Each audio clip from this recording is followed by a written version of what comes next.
So everyone, please take out your phones because I want this message to get to every parent who sent their kids to Columbia University and trusted their kids and their children's safety with us. I want this message to get to every parent in America who sent their kids to NYU, to Harvard, to Stanford, to Berkeley.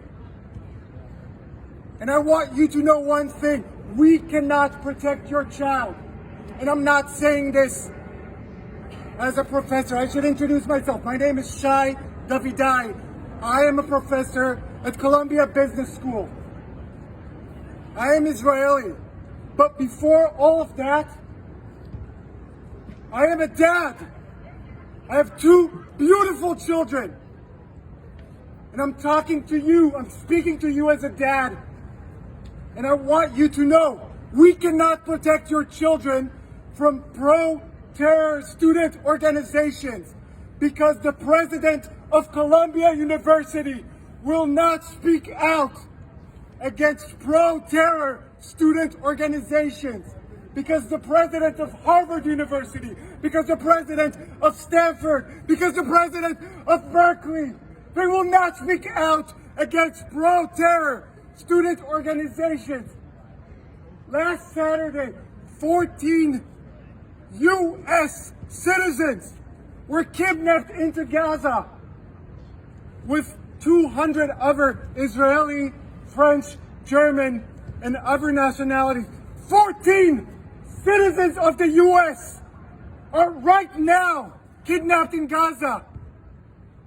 And yet the president of the university is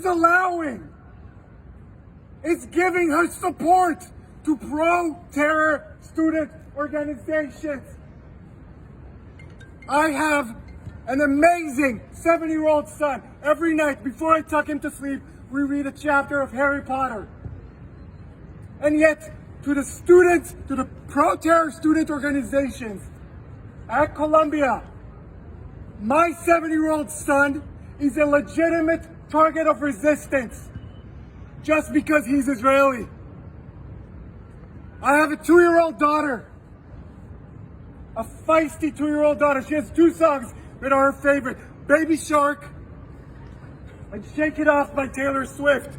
And yet, to the pro-terror student organizations on campus here and at Harvard and at NYU and at Stanford and at Berkeley and at Northwestern, my 2-year-old daughter is a legitimate target of resistance. That is what they are selling. You are allowed to murder and kidnap my 2-year-old daughter in the name of resistance. And none of the presidents of universities all around the country are willing to take a stand. This is what cowards do. And I'll name it now. President Minouche Shafik of Columbia University, you are a coward.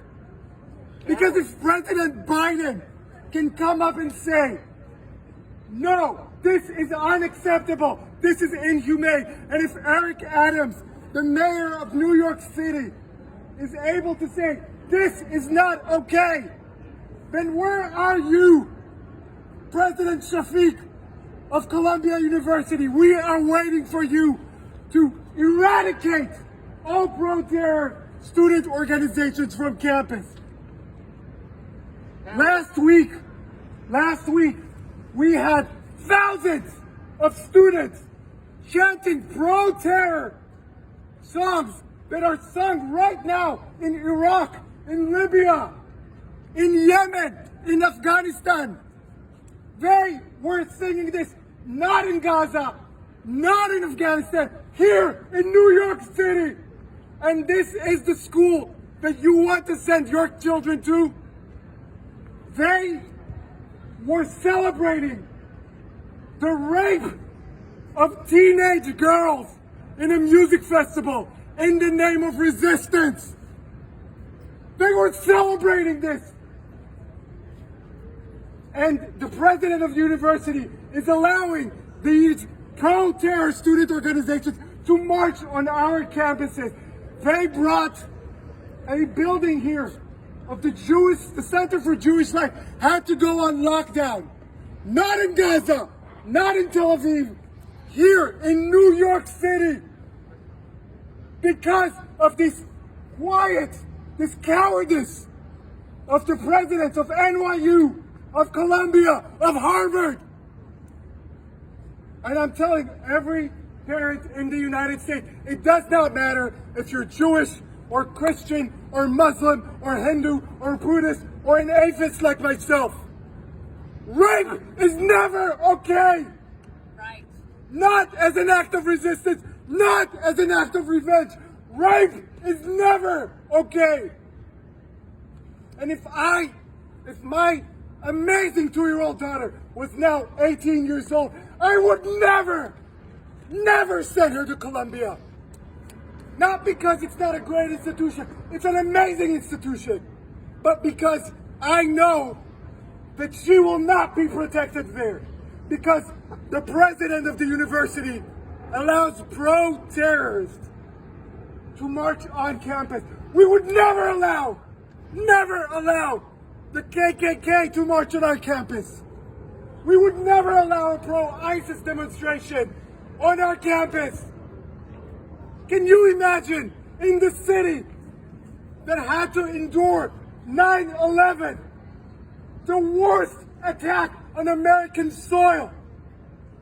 Can you imagine that here we have pro-terror student organizations? So what I want you to do now is I want you to go on social media.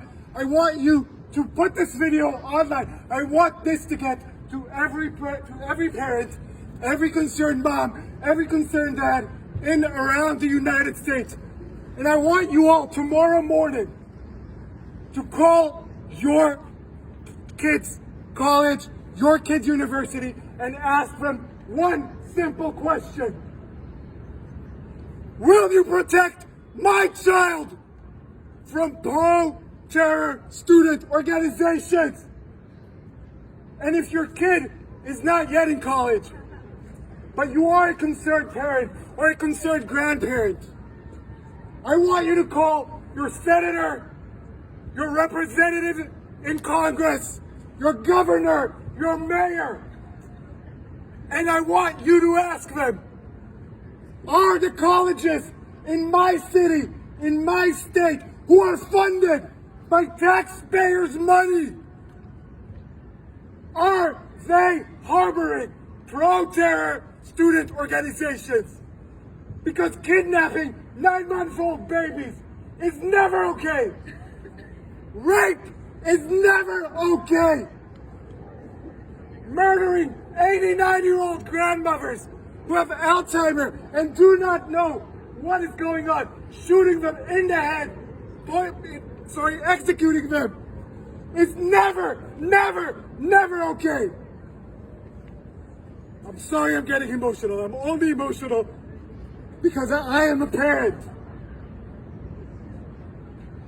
People have asked me in the past few days, are you not afraid to speak up? You're putting your job on the line. You got it all wrong. I am not afraid to speak up. I am speaking up because I'm afraid. I am speaking up because I walked onto my own campus, the place that is employing me and supposed to keep me safe, and I was shivering. I am 40 years old, and I was shivering to come to my own employment. Imagine not being able to go to your work because your boss does not value your life, because your boss supports pro-terror organizations. Thank you very much. Thank you.